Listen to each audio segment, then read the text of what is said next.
Vamos agora então estudar um pouquinho sobre atributos e métodos, né? Entre parênteses, né? Eu vou explicar por quê. Vou colocar aqui atributos e métodos. Tá? Vou deixar em parênteses. Quando a gente fala, né, em linguagem Python aí para quem já conhece, deixa eu tirar esse mais aqui que ficou sem querer.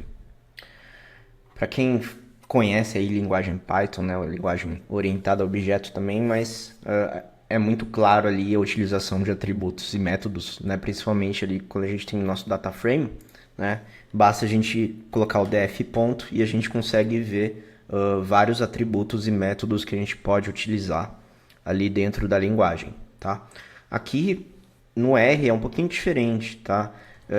Até se a gente utilizar uma função, né, que chama aqui attributes, né, para ver os atributos de um data frame, por exemplo, ele vai retornar para a gente, né, somente esses três aqui, né, os nomes das colunas, né, no caso aqui nome e idade, o número das linhas ou nome das linhas, né, do nosso data frame, que é como se fosse os índices, tá? E qual que é a classe, né, desse objeto, que no caso aqui é um data frame, tá? Mas tem várias outras funções, na verdade, métodos e atributos que a gente também vê lá em Python, que é muito útil a gente saber como verificar aqui no R como exatamente extrair essas informações. Então vamos só dar uma olhada aqui no nosso data frame, né? E tem um que é muito importante, né, para a gente verificar quantas linhas e colunas tem, né, no nosso data frame.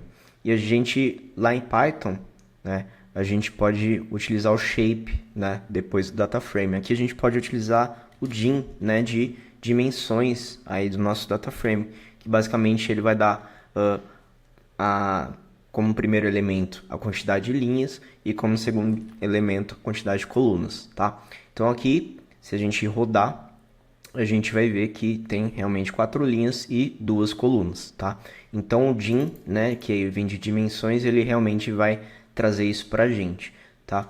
Então, assim, uma coisa que é bem diferente já de Python é que em Python a gente consegue colocar ponto, né, depois do nosso objeto e vão aparecer várias opções ali para trabalhar. Aqui não, né? Aqui a gente vai utilizar funções ali, métodos, né, embutidos já da linguagem R. Então, din é uma delas, né? Tem, por exemplo, o head, né, que também tem lá em Python.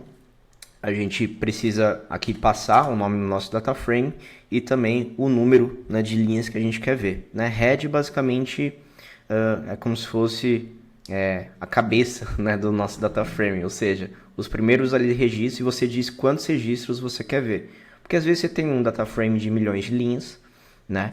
E obviamente você não vai colocar aqui para rodar DF inteiro, né, para ver o data frame inteiro. Então você pode ver só ali as 5 primeiras posições, as 2 primeiras posições, e aqui com R não é diferente, né? A gente consegue também fazer isso, né? Como aqui só tem 4 linhas no nosso data frame inteiro, então aqui eu vou colocar só para aparecer as 2 primeiras, tá? Então o head é bastante importante aí para a gente verificar, né, como que esse data frame está estruturado, né, olhando só para as primeiras linhas dele. Bom, aí outro método, né, que a gente tem, na verdade atributo que a gente tem lá em Python, que é o dtypes, né, que ele serve para a gente verificar os tipos do nosso data frame. Aqui a gente consegue também fazer com o string, né, string não, né, o str, tá? E esse str a gente coloca aqui qual que é o nosso data frame, tá? E ele vai falar, né? Ele vai dar aqui o nome das colunas, né? E vai falar qual que é o tipo ali delas, né? Então, aqui numérico e aqui é um fator, né? Que não deveria ser fator, né? A gente pode transformar isso para caractere ou, como eu já mostrei para vocês, né? Na hora que a gente está criando o data frame, colocar strings levels, como que é? Eu até já esqueci aqui. Deixa eu até pesquisar. Strings as factors, isso. String as factors igual a false, tá? Então é assim que a gente consegue evitar, né, esse tipo de coisa, o nome aqui como fator. Bom, Prosseguindo, então, como que a gente pode ver o nome das colunas, né? Que, por exemplo, em Python também eu sempre vou fazer o paralelo com Python, tá? Porque são linguagens aí parecidas para utilização com dados, tá? Então, é até legal se você já tem um conhecimento de você ir comparando as coisas e se situar, tá?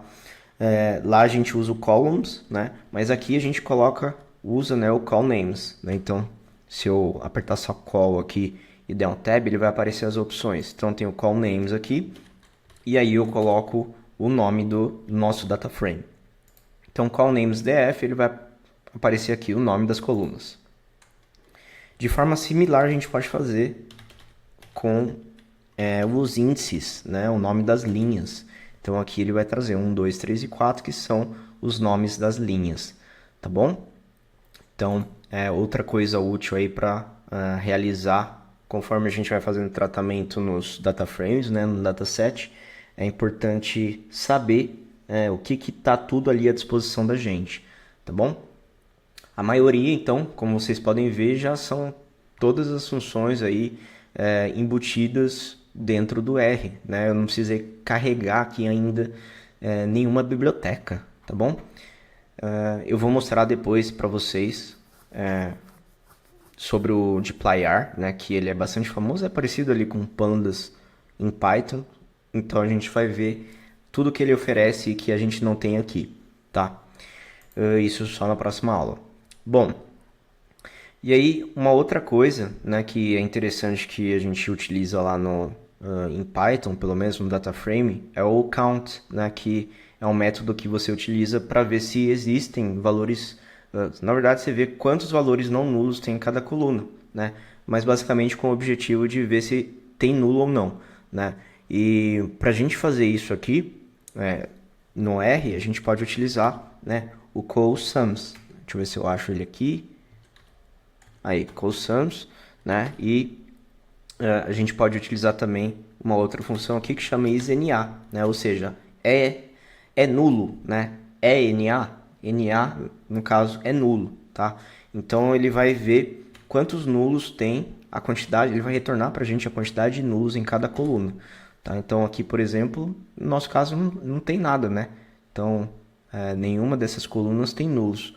Agora se eu pegar, por exemplo, a gente vai criar ainda não tem nenhum data frame com nulo, eu vou criar aqui daqui a pouco, só para vocês verem, tá?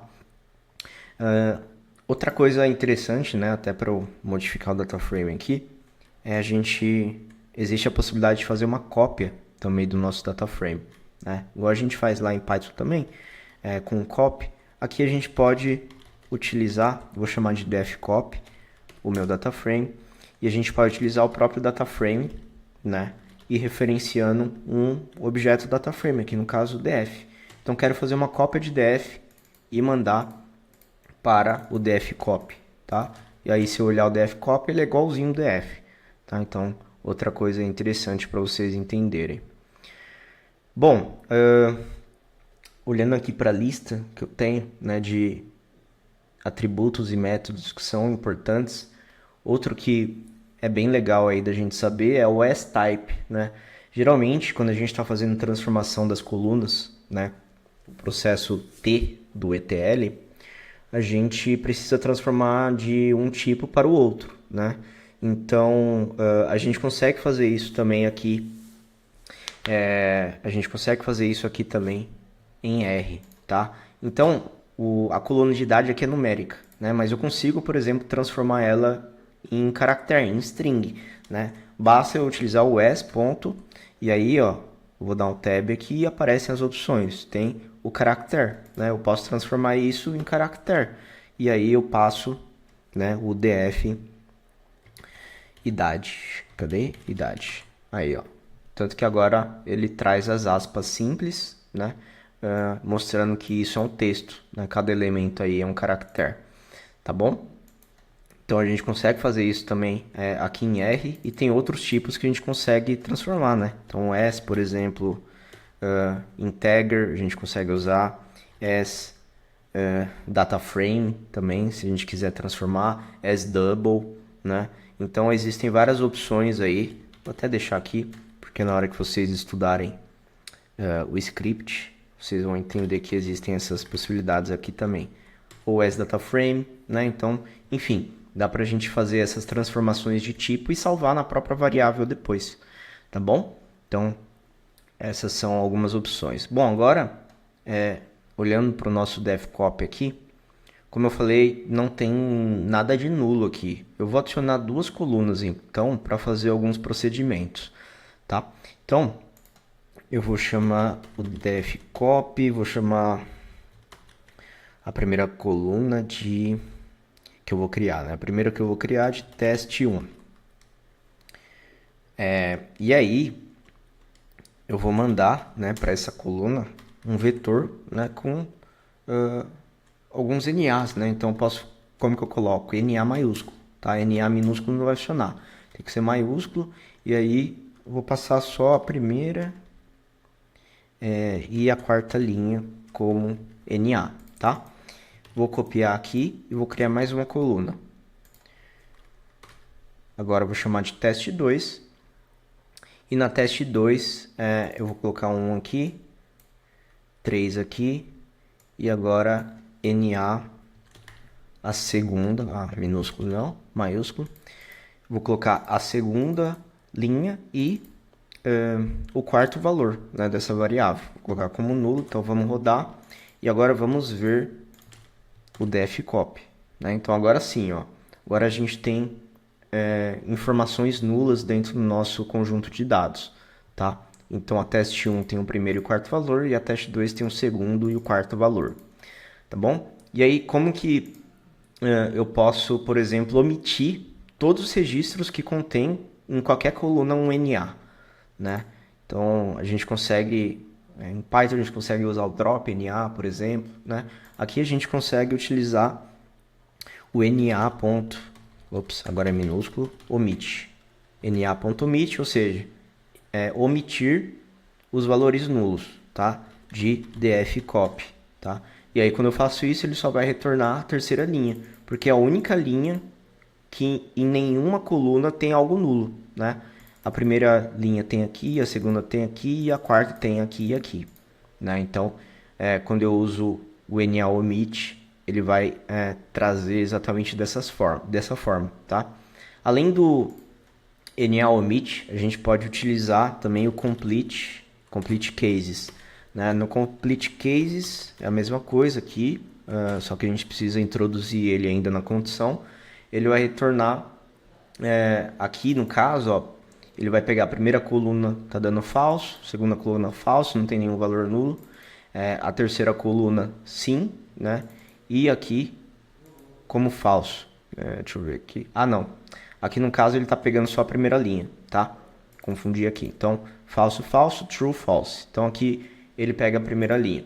Mas a gente consegue colocar essa condição do complete cases já dentro do slicing, né? Então, por exemplo, vou pegar aqui o devcop e aí eu posso passar, né, esse complete cases para cá, né, como lógica de linha, e eu quero retornar todas as colunas, né? Então ele vai trazer o mesmo resultado do NA omit, tá? Na coluna eu não coloquei nenhuma condição, só para as linhas. Então eu quero para todas as linhas, né, omitir ou na verdade pegar linhas completas, né, em que realmente não tem nenhum NA, tá? Então essa é uma possibilidade, né? E o legal de usar o complete cases, né? Eu vou até copiar ele para a linha de baixo, é que a gente consegue também restringir só em uma coluna. Então, por exemplo, eu não quero que apareça nenhum nulo na coluna 2, na coluna teste 2, tá? Dá para fazer isso? Dá. Então a gente consegue também fazer isso, tá? Então aqui no complete cases eu vou pegar o devcop, né, e vou ter que restringir. Então aqui eu quero todas as linhas, né, e eu quero aplicar só na teste 2, tá? E aí, peraí, deixa eu adicionar aqui qualquer coisa, só para ficar mais organizadinho, né? Então no complete cases, né, a primeira coisa é que eu quero que ele use essa lógica, né, só para a coluna de teste 2, tá? E aqui eu quero que ele retorne todas as colunas, no caso, né? Então, se a gente rodar, ele vai aplicar isso realmente só em teste 2, né? Se a gente olhar aqui, ó, na teste 2, ele vai aplicar só na teste 2, então nessa linha e nessa linha, né? Então ele não vai retornar a segunda e a quarta linha, só a primeira e a terceira, que é Caio e Rafael. E é exatamente o que ele faz aqui, tá? Então o Complete Cases ele é muito legal para a gente restringir os nulos em uma coluna só que a gente quer especificar e não num conjunto inteiro, na nossa tabela inteira, tá? Para usar na tabela inteira, eu recomendo usar simplesmente o NA omit, tá bom? Bom, e como que a gente, por exemplo, consegue dar um fio NA, né, em Python, que a gente tem um fio NA, que basicamente ele vai substituir tudo que é NA por algum valor que a gente quer, né, a gente quer colocar. A gente consegue fazer isso aqui também, né? Então, basicamente, a gente vai ter que mapear onde é NA, né? Então, como que a gente faz isso? dfcopy, aí os colchetes, aí eu posso colocar isNA, né? isNA, entre parênteses, dfcopy, tá? Então, se eu olhar aqui, ó, aqui eu vou passar, né, algum valor, né? Então, para o dfcopy inteiro, sempre quando tiver valores nulos, né, dentro do próprio dataframe dfcopy, eu quero passar o valor 0 para esses NAs, tá? E aí eu posso fazer isso. Então, se a gente rodar agora, ó, ele substituiu, né? O que era NA, ele substituiu por 0, no caso. Tá bom? Então aí você pode colocar o valor aí que você quiser, né? Além disso, a gente consegue fazer algumas outras operações, né? Posso ver qual que é o mínimo, por exemplo, da idade, 20. Posso fazer o máximo também, ao invés de min é max. E algumas outras coisas, deixa eu ver, tem a média também, né? Cadê min aqui? df, cadê? Idade, 30, tá? E aí tem algumas operações que dando você pode digitar a primeira letra e dando um tab você consegue ver várias opções, tá? Tô passando algumas das principais aqui para você. Tem uma outra coisa legal que a gente pode fazer em R, né, em Python também, que é o round, né, que basicamente é arredondar, né, as casas depois da vírgula, né, e a gente pode falar quantas casas a gente quer arredondar um valor numérico, né, em double ou float, tá bom? Então, eu vou criar mais uma coluna, que vai chamar agora teste 3. Teste 3 vai receber um vetor, né, 1.1, 1.5, 2.678, sei lá, 4.0124. Tá bom? Então eu vou rodar. E vamos verificar aqui. E aí, ó, nossa coluna, né, em double, né, que ele tem aqui os valores em float, com casas depois da vírgula, diferente dos outros que são inteiros. A gente pode utilizar simplesmente a função round, né? Round, que já está aqui. A gente pode aplicar no dfcopy teste 3, por exemplo, né? E eu posso falar quantas casas depois da vírgula eu quero. Então aqui 0, por exemplo, ele vai dar 1, 2, 3, 4. Por que 1, 2, 3, 4? 1.1, né? Ele vai para 1. 1.5, né, quando é 5 ou mais na regra do arredondamento, ele vai para o superior, que é 2. 2.67, ele arredonda para 3. E 4.0, ele vai arredondar para 4 mesmo. Tá? Agora, se eu quiser uma casa depois da vírgula, então eu posso passar 1 aqui. Né? Aí 1.1, 1.5, 2.7, né? Porque 67 vai para 7. 67 vai para 70, né? Acho que melhor dizer assim. E 4.01 vai para 4.0, que é 4, tá? Então, por isso que ele deixou como 4 aqui mesmo.